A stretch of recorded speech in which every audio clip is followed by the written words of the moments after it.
Idol, idol. Meron kaming bago. Yan. Kontrabida. Pinsan bida na. Pinsan bida na ba?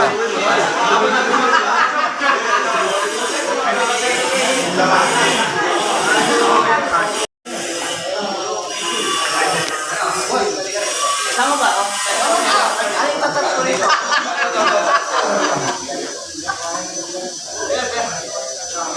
One, two, three. O, isa pa. One, two,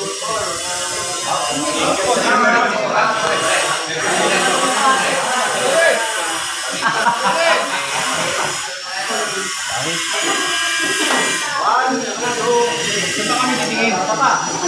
One, two, three. Yun, marami. Yun.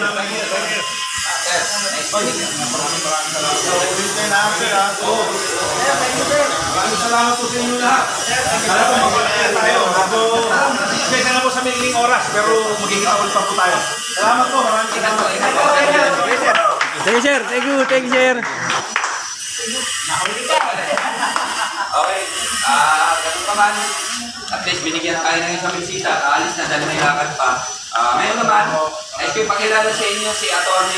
Belkihad. Siya pong presidente ng TODA ng PDS. At the same time, yung biyayang ibinigay sa atin, ay siya po ang nag-provide niyan dahil nais niya matulungan ng buong TODA, although ito yung papanimula pa lang, at nais niya iparamdam sa atin ng mga pinunong ng TODA na siya ay willing tumulong, lalo-lalo na yung boss niya, at lahat naman ay gagawin, kasi ito ang umpisa na makikita, although na pinicturean niya na tayo, pinasa na niya Atty. Kay boss niya, at pasalamat po tayo, kaya bigyan natin ang kunting mensahe si Atty.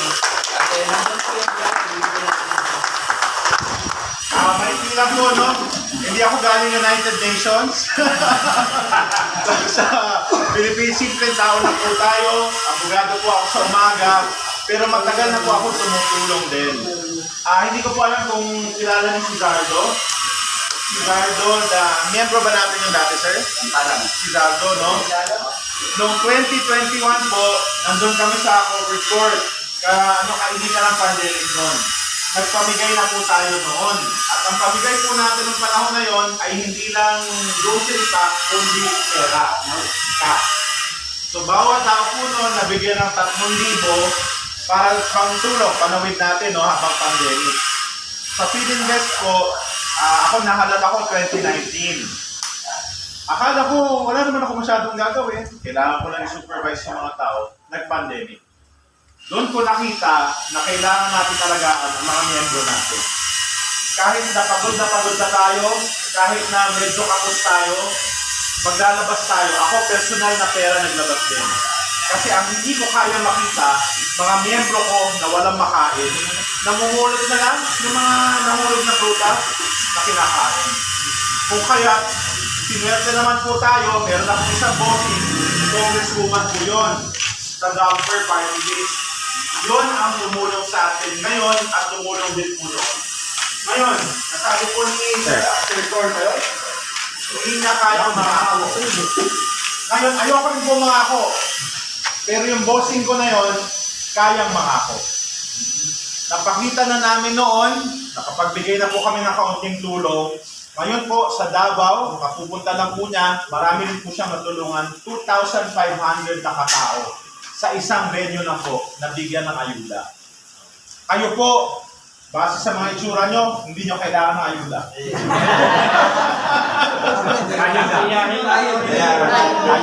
Mga sinasabi.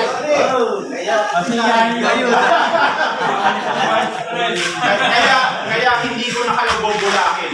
Hindi ako nandito para tumulong sa inyo, mag-ayuda sa inyo. Alam ko hindi nyo kailangan yan. Pero meron tayong common na pwedeng gawin. Pwede natin gawin lahat.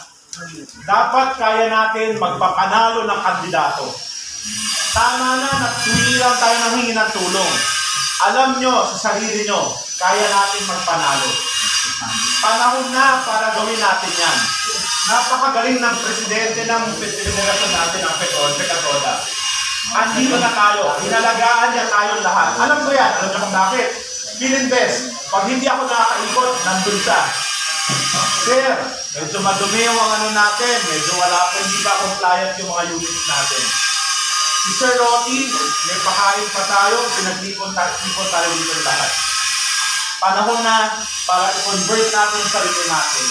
Simula sa tinutulungan, papunta sa tutulong para makapagpanalo ng tao. At pag napanalo natin yung mga kandidato natin, hindi na natin kailangan magmakaawa para magtulong. So kayo, handa ba kayo para sa ganon?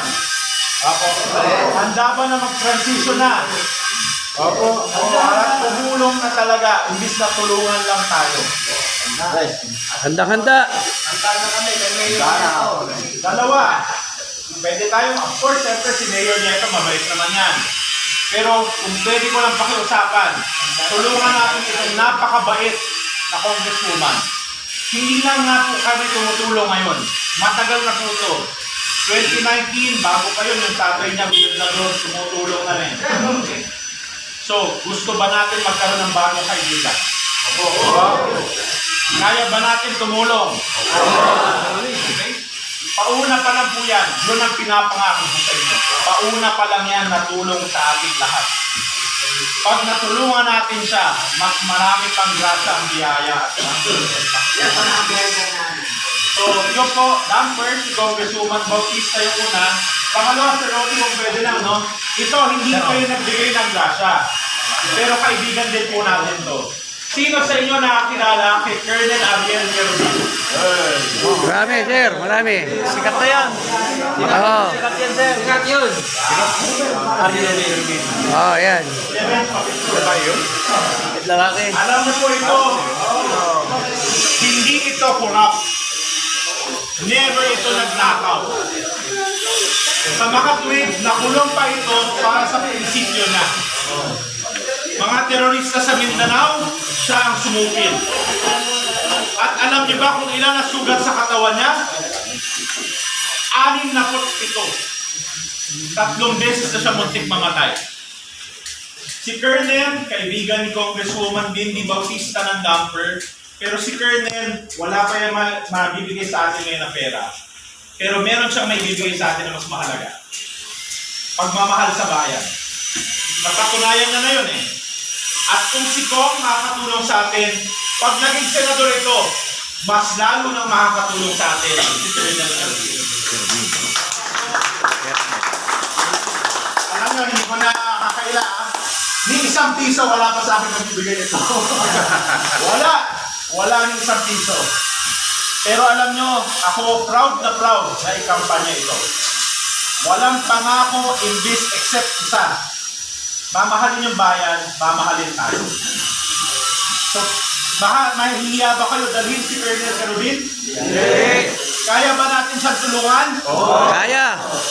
Simulan na natin. Thank you. Salamat po. Mga kasama, isang pusap daw.